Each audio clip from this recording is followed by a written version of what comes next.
مجھے آپ نے جواب دینا ہے بالکل سیدھا سیدھا. آپ مجھے بتائیے کہ آج کے زمانے میں ایک خاتون کا شادی میں کام ہے کیا؟ میں گفتگو سن رہی تھی اور میں سمجھتی ہوں کہ اسلام دین اعتدال ہے.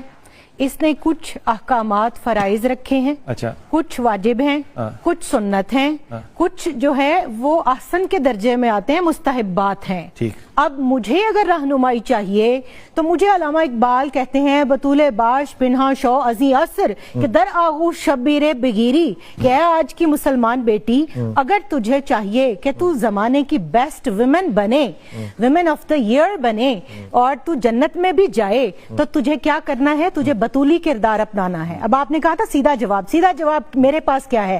آئیے کاشانہ سیدہ فاطمہ الزہرا سلام اللہ علیہا میں ساس موجود ہے, سسر کا انتقال ہو چکا, سیدنا ابو طالب وصال فرما چکے مکہ میں, سیدہ فاطمہ بنت اسد رضی اللہ تعالیٰ عنہ موجود ہیں. آپ صلی اللہ علیہ وسلم نے نہیں کہا کہ علی الگ گھر لو میری بیٹی کے لیے, حضرت فاطمہ رضی اللہ تعالیٰ نے نہیں فرمایا کہ اے مولا کائنات میرے لیے الگ گھر لیں. آپ انہی والدہ کی خدمت کرتی ہیں, آپ گھر کا سارا کام اپنے ہاتھوں سے کرتی ہیں, آپ بچے بھی پیدا کر رہی ہیں, ان کو دودھ بھی پلا رہی ہیں اور لیکٹیشن کے چارجز بھی نہیں کر رہی, چکی بھی چلا رہی ہیں اور گھر کے کپڑے دھو رہی ہیں, بچے بیمار ہیں تو روزے رکھ رہی ہیں, اور پھر آپ کنویں سے پانی لاتی ہیں مشکیزے میں اور آپ کے کاندھے کے اوپر جو ہے وہ گھٹے پڑ جاتے ہیں, آپ آٹا گونتی ہیں, آپ چکی پیستی ہیں, روٹی بناتی ہیں, سب کام کرتی ہیں, ہمسایوں کی خبرگیری کرتی ہیں, پھر ساس کی خدمت کرتی ہیں. اور قربان جائیں سیدہ فاطمہ بنت اسد سلام اللہ علیہا کے فرماتی ہیں کہ اے شہزادی کونین, آپ سارا دن بچوں کے اور گھر کے کام کاج میں تھک جاتی ہیں اور آپ میری بھی خدمت کرتی ہیں.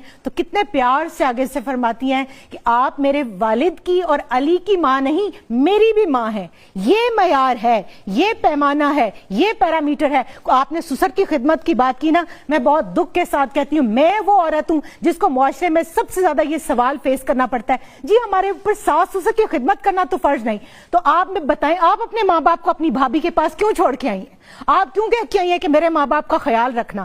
آپ تو چاہیں کہ آپ کی بھابیاں رات کو آپ کے ماں باپ کے پاؤں دبا کے بھی سوئیں, اور جب آپ آئیں یہاں پر بہو بن کے تو آپ کہیں کہ میں نے دورہ قرآن کیا ہے اور مجھے وہ فلاں باجی نے اور فلاں آنٹی نے اور فلاں جو ہے استاذہ نے بتایا کہ ساس کی سسر کی خدمت کرنا فرض نہیں. قرآن نے سسر کو محرم درج رشتوں کے اندر گنا یا نہیں گنا؟ میرے آقا علیہ الصلوۃ والسلام نے فرمایا یا نہیں فرمایا کہ تمہارے 3 باپ ہیں, ایک وہ جو تمہیں دنیا میں لایا, ایک وہ جس نے تمہیں بیٹی دی, ایک وہ جو تمہارا استاد ہے. اسی حدیث کو محدثین نے فیمیل سیکٹر کے اوپر جب اپلائی کیا تو ساس جو ہے وہ ماں کے درجے میں آتی ہے. اب آپ کے ماں باپ تو آپ کی جنت ہیں, تو کیا شوہر کے ماں باپ آپ کے شوہر کی جنت نہیں ہے؟ تو آپ ان کی جنت کو ان سے دور کر کے آپ جو بات کر رہے ہیں نا, سب سے پہلا کام کیا ہے؟ اپنے شوہر کی اور اپنی عزت کی حفاظت کرے گی, اس کے مال کی حفاظت کرے گی, اپنے شوہر کو راضی کرے گی, اور اس کے بعد اس کے بچے پیدا کرے گی. پھر ان بچوں کی رعیت اس عورت کے اوپر ہے. وہ یہ نہیں کہہ سکتی کہ میں ان کی تربیت نہیں کروں گی, وہ تربیت کی ذمہ دار ہے, وہ رائیہ ہے, اس سے گھر کی اور ان بچوں کی تربیت کی پوچھ ہوگی.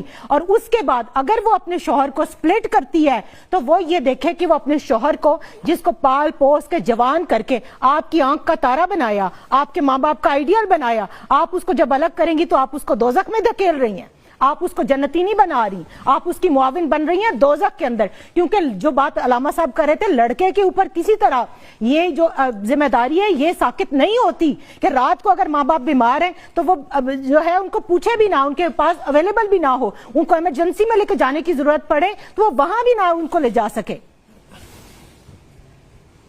یہ ہیں جی پروفیسر نوید فاطمہ, یہ نورید